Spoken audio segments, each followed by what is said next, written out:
สวัสดีมื้อนี้จะมาอธิบายต่อเกี่ยวกับแว่นขนาดซึ่งมีสูตรดังนี้อัลฟาเท่ากับ0 n เท่า360ส่วนอัลฟาลบ1 n เท่า360หาร0เท่ากับอสงไขยลบ1จะได้ n เท่ากับอสงไขย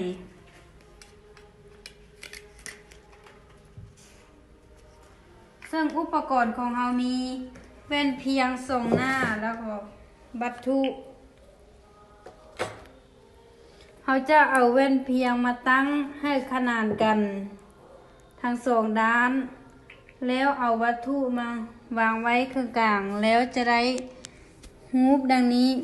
รูปที่1จะใหญ่แล้วก็น้อยๆไปตามลำดับจนกว่าเราจะนับบ่ได้เอิ้นว่าอสงไขย